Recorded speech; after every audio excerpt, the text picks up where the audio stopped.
CUET aspirants, I hope आप सब ठीक होंगे। एंड आज के वीडियो में हम डिस्कस करने वाले हैं road map to 750 plus in CUET 2025। अगर आप भी अभी क्लास 12th में पढ़ रहे हो तो ये वीडियो सिर्फ आपके लिए बनी है। ट्रस्ट मी, इसमें आपके बोर्ड्स एंड सीयूईटी से रिलेटेड प्रिपरेशन स्ट्रैटेजी है कि आपको दोनों को साथ लेके चलना है एंड कैसे पढ़ाई करनी है और टॉप करना है इस बार के बोर्ड्स में भी as well as in CUET 2025। तो चलिए स्टार्ट करते हैं। इस वीडियो में हम लोग डिस्कस करेंगे कि आप 750 प्लस सीयूईटी में कैसे लाएं एंड 98-99% अपने 12th बोर्ड्स में कैसे लाएं। तो इस वीडियो को पूरी कम्प्लीटली लास्ट तक देखना है। चाहे तो थोड़ा स्पीड बढ़ा सकते हो, बट प्लीज़ इस वीडियो को लास्ट तक देखना, आपके सारे डाउट्स क्लियर हो जाएंगे। तो हमारी एग्ज़ाम की एक्सपेक्टेड डेट्स क्या रहने वाली है? 15 मई रहने वाली है सीयूईटी के लिए एंड 20th फेब आपकी रहेगी बोर्ड्स के लिए। आपके मतलब बोर्ड्स लास्ट वीक ऑफ फरवरी में स्टार्ट हो जाते हैं, एज यू गाइस नो। तो अब हम दोनों को साथ में लेके चलना है। लाइक बहुत सारे आपको स्ट्रैटेजी वीडियोस मिलेंगे यूट्यूब पे और बहुत सारी जगहों पे आपको बताया जाएगा कि आपको सीयूईटी के लिए कैसे प्रिपेयर करना है और बोर्ड्स के लिए कैसे प्रिपेयर करना है। बट आपको ये कोई नहीं बताएगा कि दोनों के लिए साथ में एकदम कैसे रह के प्रिपेयर करना है, क्योंकि ये एग्ज़ाम दोनों आपके ऑलमोस्ट सेम टाइम लाइन पे पढ़ने वाले हैं और आपको ऑलमोस्ट सेम सिलेबस देने वाले हैं। तो आपको भी एक सिमिलर स्ट्रैटेजी और एक टुगेदर विद स्ट्रैटेजी लेके चलनी है कि हमें इन दोनों सब्जेक्ट मतलब इन दोनों एग्ज़ाम्स को कैसे कोप अप करना है। तो ओके गाइस, तो सबसे पहले आपको क्या करना है, अपने टाइम को डिवाइड कर लो 3 फेजेस में। एज इन जैसे मैं कहूँ, I scored 99% in my 12th board examination and I am a pass out from Hindu college. तो मेरी यही स्ट्रैटेजी रही है कि मैं अपने टाइम को हमेशा डिवाइड करके चलती थी और हमेशा अच्छे से पढ़ती थी। कि एक टाइम लिमिट ले ली कि इस टाइम पे मुझे कंप्लीट करना ही करना है, भले ही चाहे कितने घंटे लग जाए, बट डेट्स मैटर करेंगी। आप उसमें कितना कंटेंट कवर अप कर पा रहे हो कि मेरे को इस टाइम पीरियड तक अपना इतना सारा कंटेंट कवर करना ही करना है। चाहे मैं किसी दिन थोड़ा कम पढ़ रही हूँ, चाहे मैं किसी दिन थोड़ा ज़्यादा पढ़ रही हूँ, वर्क्स। बट क्या है, आपको टाइम लिमिट्स पे स्ट्रिक्ट रहना है, वरना कहीं ना कहीं एक फ़र्क होता है कि इंसान में। मतलब देखो, जो बच्चा 99 ला रहा है और जो बच्चा 98 लेके आ रहा है, उसमें कुछ ज़्यादा फ़र्क नहीं होता। बस फ़र्क क्या पड़ता है कि जो 99 वाला है, 100 वाला बच्चा होता है, वो हमेशा अपनी टाइम लाइन्स पे स्ट्रिक्ट रहता है। वो छोटे छोटे टॉपिक्स, हर चीज़ को कवर करके चलता है। आप टाइम उतना दोगे, आप मेहनत उतना करोगे, बट आप कहीं ना कहीं 1-2 मार्क्स का खेल होता है गाइज। मैं आपसे कह रही हूँ कि मतलब सिलेक्शन में भी अगर आप सीयूईटी के थ्रू आप कोई यूनिवर्सिटी लोगे तो 1-2 मार्क्स से ही अपना फेवरेट कोर्स मिस कर सकते हो या फेवरेट कॉलेज मिस कर सकते हो। तो इन छोटी छोटी डिटेल्स को ना मतलब अभी से स्ट्रिक्टली लेना स्टार्ट करो अपनी पढ़ाई को, वरना इन्हीं कारण से आपका फेवरेट कॉलेज मिस कर दोगे। तो क्या करना है आपको, सबसे पहले अपने टाइम को 3 से 4 पार्ट्स में डिवाइड कर लेना है, फेजेस में डिवाइड कर लेना है, समझ गए? तो हमारे पास टाइम कब तक का है? अक्टूबर से मई तक का। सिंपल। अब हमारे पास अक्टूबर से मई तक का टाइम है और मैंने इसको पर्सनली अपने लेवल पर 3 में डिवाइड करा है। आप 4 में करो, आप 5 में करो, आप 2 में भी कर दो, कोई मैटर नहीं करता है। बस आपको अपनी एक स्ट्रैटेजी बनानी है कि आपको इतने टाइम लिमिट में इतना सब कुछ चीज़ें करनी है, ठीक है? तो आप पहले फेज़ 1 पे आते हैं हम लोग। चलिए अब फेज़ 1 की बात करते हैं। फेज़ 1 मैंने लिया है अक्टूबर से दिसंबर तक का, मतलब इस साल के एंड तक का। अभी से जो चल रहा है इस साल के एंड तक का। दूसरा फेज़ मैंने लिया है जनवरी-फरवरी का। फरवरी के लास्ट में आपके बोर्ड्स स्टार्ट हो जाते हैं, इसलिए मैंने एक जैन-फेब की अपने लिए एक टाइमलाइन बनाई है। और तीसरा फेज़ मैंने लिया है मार्च से मई तक का। अब मोस्टली बच्चे कह रहे होंगे कि इसमें मार्च क्यों लिया, मार्च में तो बोर्ड्स ही होते हैं। भाई बोर्ड्स में भी तो प्रिपरेशन आप करोगे ही, राइट? बट क्या है, आप मार्च एंड तक ऑलमोस्ट सब कोर्सेज के एग्जाम्स हो जाते हैं, कुछ कुछ बचते हैं, बट ऑलमोस्ट मार्च एंड आते आते सब कुछ फिनिश हो जाता है। मार्च टू मई का हम एक फेज़ 3 ले लेते हैं, जो कि मोस्ट इम्पॉर्टेंट क्रूशियल फेज़ में कहूँगी आपका सीयूईटी के लिए, क्योंकि आपकी सीयूईटी की असली तैयारी ना, मतलब तैयारी तो देखो आपको सब पूरी साथ साथ करके ही चलनी है, क्योंकि कहीं ना कहीं बहुत बड़ा पोर्शन है जो हम कवर करने वाले हैं। तो एकदम से सारी चीज़ें नहीं होगी, थोड़ा स्टार्टिंग से अभी करके चलोगे तो सब एकदम सॉर्ट हो जाएगा। तो मार्च से मई तक का आपका फेज़ 3 रहेगा। अब मैं इन फेजेस में आपको क्या क्या करना है, कैसे कैसे पढ़ना है, इन फेजेस को आगे ब्रीफ करती हूँ, ठीक है? तो फेज़ 1 में आपका है ये है आपका सिलेबस कंप्लीशन फेज। ठीक है, तैयारी तो तब करोगे ना जब पहले सारा सिलेबस पढ़ के रखोगे। तो फटाफट से जितनी जल्दी हो सकता है सिलेबस को कंप्लीट कर दो। अब यहाँ पे बच्चे बोलेंगे कि मैम अभी 100% सिलेबस कैसे कंप्लीट करें इतना जल्दी। गाइज, अगर 750 प्लस CUET में लाना है और अपने बोर्ड्स में 98-99% लेके आना है तो अपना दिसंबर तक सिलेबस सारा कंप्लीट कर दो। ये आपका फेज़ 1 है जो कि आपका चलने वाला है अक्टूबर टू दिसंबर तक। तो गाइस, दिसंबर तक आप लोग का 100% सिलेबस फिनिश हो जाना चाहिए। उससे पहले हो जाए तो वेल एंड गुड। और मतलब अगर आपको सच में एक अच्छा स्ट्रैटेजी या अच्छा मार्क्स लेकर आना है तो आपको 100% सिलेबस कंप्लीट करना पड़ेगा। सेकेंडली, आप आ जाओ कि आपको सिलेबस ही कंप्लीट नहीं करना है। देखो सब मतलब हम सिलेबस पढ़ते जाएंगे बट उसको क्रॉस चेक भी तो करो कि तुम्हें कुछ आ रहा है या नहीं आ रहा है। तो what I used to do was कि मैं एक एग्ज़ाम आइडिया या फिर कोई भी बुक ले लेती थी साथ में जिसमें क्वेश्चंस होते थे चैप्टर से रिलेटेड, मतलब एज इन 100 क्वेश्चंस 200 क्वेश्चंस वो बुक देती थी डिफरेंट। उसमें कुछ MCQs होते थे। मैं टुगेदर विद एन ऑजवेल यूज़ करती थी अपने टाइम पे। आपको जो इजीली अवेलेबल हो या आपकी कोई भी फेवरेट बुक हो आप वो यूज़ कर लेना।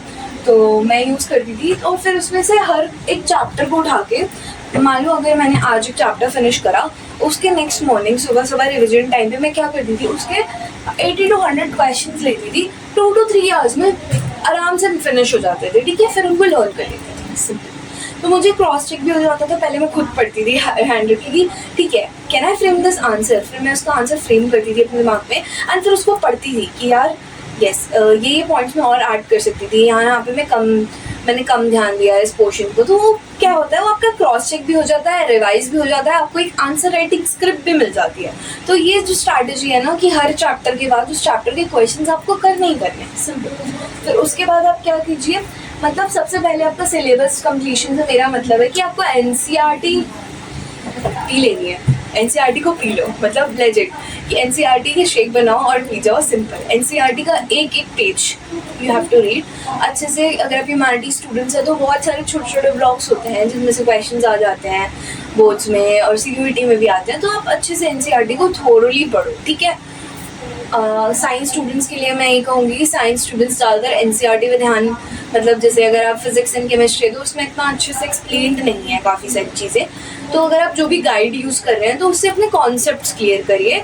और NCERT as an overlook for diagrams देख सकते हो। और बहुत सारी बायोलॉजी की NCERT जो है आपकी बहुत अच्छी है 12th स्टैंडर्ड की, तो बायोलॉजी तो आई प्रेफर कि आप NCERT से पढ़ें। और बाकी जो भी टॉपिक्स है वो आप अच्छे से एज एन NCERT का रेफरल पॉइंट लेके चलें कि ये टॉपिक है और मैं इसको गाइड बुक से मैं कवर कर रहा हूँ। तो आप एज एन NCERT भी कवर कर रहे हैं और आप गाइड बुक भी कवर कर रहे हैं, ठीक है। तो उसके बाद आपको लेना है 1 आवर डेली जनरल टेस्ट। तो हमारे सारे ऑलमोस्ट बच्चे कहाँ पर अटक जाते हैं, जनरल टेस्ट में जाकर CUET में सब अटक जाते हैं। बाकी तो सारा NCERT और कोर्स बेस्ड सिलेबस ही होता है तो सब आराम से कर लेते हैं। बट लेकिन होता क्या है, यहाँ पे आके बच्चे अटक जाते हैं। तो आपको ये प्रॉब्लम अपने लिए क्रिएट ही नहीं करनी है स्टार्टिंग से। क्या करना है, आपको 1 घंटा डेली आपको जनरल टेस्ट पढ़ना ही पढ़ना। जनरल टेस्ट के बहुत सारे आप लॉजिकल रीजनिंग है, एप्टीट्यूड टेस्ट है, करंट अफेयर्स हैं। करंट अफेयर्स आप हमारी डेली वीडियोस देखिए, आपको करंट अफेयर्स मिल जाएंगे। बाकी बहुत सारी वीडियोस हैं लॉजिकल रीजनिंग की या फिर एप्टीट्यूड की, और उनके साथ साथ आपको गाइड्स भी मिल जाएंगी। तो आप क्या कर सकते हो, 1 वीक ले लो, लाइक फॉर एग्जांपल 1 वीक का आप मान के चलो, यू हैव 1 वीक एंड उसमें आप 2 दिन लॉजिकल रीजनिंग को दे रहे हैं, 2 दिन करंट अफेयर्स को दे रहे हैं, 2 दिन एप्टीट्यूड को दे रहे हैं। मतलब इस टाइप से आप अपना 2-2 दिन करके 3 दिन करके कुछ टाइम लिमिट्स 1-1 घंटा आप डिवाइड कर लो और अभी से ही इस फेज़ को स्टार्ट कर दो। क्योंकि अगर आप एकदम ब्लैंक जाओगे ना उस फेज़ में तो कुछ समझ नहीं आएगा सबको। ओके गाइस, तो अब आपका आने वाला है फेज़ सेकेंड। फेज़ सेकेंड आपका रहेगा जनवरी टू फरवरी के बीच में और इस फेज़ का नाम होगा आपका रिविजन फेज़, ठीक है। और रिविजन फेज़ में आपको वैसे नाम से ही क्लियर है कि आपको रिविजन स्टार्ट कर देना है इस टाइम तक आते आते, क्योंकि यार फेब लास्ट में तो एग्ज़ाम ही शुरू हो जाते हैं। अगर 2 महीने और 1-1.5 महीना एक अच्छा खासा रिविजन नहीं करोगे तो एग्ज़ाम में कैसे फॉर्म अप कर पाओगे, सब कुछ मैसअप हो जाएगा, सब कुछ एज इन कुछ आंसर फ्रेमिंग पे ध्यान देना है इस टाइम पे सबसे ज़्यादा। तो जनवरी फरवरी का फेज़ आपका रिविजन में जाएगा। और जान में आपको क्या करना है, आपको एटलीस्ट 4 रिविजन अपने होल सिलेबस के करना है गाइस। 4-5 घंटा 2 रिविजन सिर्फ, ठीक है। डेली का आपका रिविजन चलेगा डेली, और डेली आपको 2 से 3 सैम्पल पेपर्स करने हैं। फॉर एग्जाम्पल 2 से 3 सैम्पल पेपर्स ऐसे बोलूँगी, 3 घंटे का एक सैम्पल पेपर होता है, 3 सैम्पल पेपर 9 आवर्स, कैसे पढ़ पाएंगे? नहीं कर सकते हो आराम से। 2 आवर्स मान लो आप सैम्पल पेपर कर रहे हो, ठीक है। 2 आवर्स आपने सैम्पल पेपर करा, तो मतलब 2 आपने सैम्पल पेपर्स करे तो आपके ऑलमोस्ट 6 आवर्स हो गए, ठीक है। एक सैम्पल पेपर आप रीड कर लो। What I used to do was कि यार अब हर sample paper you can not write but you need to get the information. तो what I used to do was I used to read the sample papers. तो मुझे पता है कि आई कैन, अगर आपकी आंसर राइटिंग स्क्रिप्ट अच्छी हो गई है, 10 से 12 सैम्पल पेपर्स करने के बाद यू कैन गेट इट कि आप कहाँ पे लैग कर रहे हो, कहाँ आपका वो है। या फिर ऐसा कोई होता है कि रिपीटेड क्वेश्चंस आ जाते हैं, तो मैं रिपीटेड क्वेश्चंस के साथ क्या करती थी कि मैं रिपीटेड क्वेश्चंस को स्किप कर देती थी कि ये तो मैंने पहले कर ही रखा है, अब जो नया क्वेश्चन आया उस सैम्पल पेपर में मैं वो राइट डाउन करके देख लेती थी। तो आपको भी यही स्ट्रैटेजी से अपना टाइम सेव करो, ठीक है, कि जितने टाइम में आप जितने से जितना ज़्यादा सैम्पल पेपर्स कर सकते हो। जो रिपीटेड क्वेश्चन है उनको छोड़ दो, ठीक है। जो क्वेश्चन आपको 100% आप प्रैक्टिस कर चुके हो उनको छोड़ दो। जो नए क्वेश्चंस आ रहे हैं उनको राइट डाउन स्टार्ट करना करो, और ज़्यादा से ज़्यादा पेपर्स रीड करना स्टार्ट करो, ठीक है। फिर आप फेब का आपका फाइनल रिविजन रहेगा फेब के मंथ में, एंड आपको इन दोनों मंथ्स में, मतलब एज इन फेब नहीं, सिर्फ फेब के मंथ में आपको 10 सैम्पल पेपर फिजिकली लिख लेना पर सब्जेक्ट, ठीक है। ज़्यादा टाइम नहीं लगता, ट्रस्ट में ज़्यादा टाइम नहीं लगता। एंड उसके बाद आपकी खुद की स्पीड चेक हो जाएगी इससे। सेकेंडली आपको 20 सैम्पल पेपर रीड करने हैं। गाइस व्हेन आई से कि आपको 20 सैम्पल पेपर रीड करने हैं इन द सेंस कि यार आप हर सैम्पल पेपर नहीं लिख सकते, ट्रस्ट मी। आप जितना रीड करोगे उतना कंटेंट आएगा, बट ये भी देख के चलना है आपको कि आप एज इन ऐसा नहीं कर रहे हो कि आप बहुत ज़्यादा कंटेंट पढ़ ले रहे हो। It was according to my strengths and capabilities. You have to decide your own strengths and capabilities, but don't underestimate or overestimate yourself. Okay? ठीक है, इतना भी मत कर लेना कि सब एग्जाम में जाके पूरा पाइलअप हो जाए, कुछ समझ ना आए क्या क्या लिखना है, ठीक है। But this is the best strategy, trust me, I trusted it, I got the results and I got the fruits of this strategy. तो आप भी अगर ऐसे पढ़ेंगे तो 101% मेरी गारंटी के साथ लिख लो कि बोर्ड्स में 95 प्लस कहीं नहीं गए और CUET में 750 प्लस कहीं नहीं गए, ठीक है। तो हमारा लास्ट फेज आता है फेज 3, जो कि है आपका अप्रैल एंड मई। इस टाइम पे आपके बोर्ड्स खत्म हो गए होंगे, अब आपका प्राइम फोकस होगा सिर्फ CUET 2025 पे। तो CUET 2025 में आपको मान लीजिए आप स्टार्टिंग में 8 घंटे से स्टार्ट कर रहे हैं, आप 8 घंटे पढ़ना शुरू कर रहे हैं, ठीक है। तब वो ज़्यादा वाला टाइम आप कहाँ इन्वेस्ट कर सकते हैं? सैम्पल पेपर्स, ठीक है। आप सैम्पल पेपर्स दे सकते हैं, आप मॉक उठा सकते हैं, बट ये जो 8 आवर्स का टाइम है ना, इस पर स्ट्रिक्ट जरूर है, ठीक है। तो क्या करना है, स्टार्टिंग में आपको 3 घंटे रोज डेली के, ये डेली है आपका, ठीक है। आप स्टार्टिंग के 3 घंटे रोज आप जनरल टेस्ट को देंगे, फिर आप 1.5 आवर, समझ गए, 1.5 आवर आप लैंग्वेज को देंगे। 3.5 आवर्स आप कोई भी 2 डोमेन्स उठाइए डेली और उनका रिविजन स्टार्ट करिए। तो स्टार्टिंग के 10-15 दिन आप पहले ऐसे ही करें, 3 घंटे जनरल टेस्ट पढ़ें, 1.5 घंटा अपनी लैंग्वेज पढ़ें, 3.5 आवर्स अपना डोमेन पढ़ें, और लैंग्वेज को हल्के में ना लें। लैंग्वेज बहुत ही इंपॉर्टेंट पार्ट प्ले करता है, और जनरल टेस्ट भी आपका बहुत ज़्यादा इंपॉर्टेंट पार्ट प्ले करता है। कई कोर्सेज के लिए अगर आपको एडमिशन चाहिए, पहले तो जाके एलिजिबिलिटी चेक कर लेना अपनी कि आप कौन सा कोर्स परस्यू करने वाले हैं और उसके लिए कौन कौन से आपको एग्ज़ाम्स देने ज़रूरी हैं। कई कोर्सेज़ के लिए, इवन दिल्ली यूनिवर्सिटी, BHU, बहुत सारी यूनिवर्सिटी, JNU, BHU में क्या है, जनरल टेस्ट बहुत ज़्यादा इंपॉर्टेंट है आपको एडमिशन दिलाने के लिए। तो जनरल टेस्ट आपका एक बहुत बड़ा पार्ट बना देता है आपके स्कोर का, तो उसको प्लीज़ लाइटली मत लें, ठीक है। अब यहाँ से जो आपका है, आपको डेली जनरल टेस्ट पे फोकस करना है, ठीक है। और ये स्टार्टिंग के 10-15 दिन आप ऐसे रखो, क्योंकि मोस्टली आपका जो डोमेन सब्जेक्ट है आप बोर्ड्स में कवर कर चुके हो, बट आपने ये जो 2 चीज़ें हैं आपने बहुत इग्नोर रखी, तो इनको थोड़ी सी प्रायोरिटी दो स्टार्टिंग में कि आपकी कवर अप हो जाए।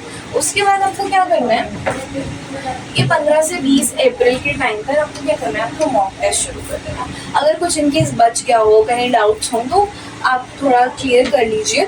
उसके बाद आपको क्या करने देना स्टार्ट, मॉक टेस्ट लगाओ। 15 से 20 मॉक टेस्ट हर सब्जेक्ट पे लगाओ। आई वुड से थोड़ा मतलब जितना ट्राई कर सकते हो उतना ट्राई करो। मतलब 20 mock test are I guess less, but इतना तो लगाओ ही लगाओ। फिर इसके ज़्यादा भी मतलब स्टार्ट कर दो। और अगर आपको ऐसी CUET से रिलेटेड वीडियोस चाहिए कि मैं कौन सी बुक्स लूँ, कौन से मॉक टेस्ट लूँ, कौन सी क्या कहते हैं मैं जनरल टेस्ट कैसे प्रिपेयर करूँ, लैंग्वेज कैसे प्रिपेयर करूँ, डोमेन्स के लिए मैं कौन सी गाइड्स लूँ, कौन सी भी कोई भी क्वेरीज हो तो जल्दी से हमारे कमेंट सेक्शन में हमें लिख के भेजो and we will solve all your problems. And CUET express आपके लिए पहले भी था और अब भी रहेगा। अगर आपको ये वीडियो पसंद आई हो तो please like share and please let us know in the comment section कि आपको अगली वीडियो कौन सी देखनी है।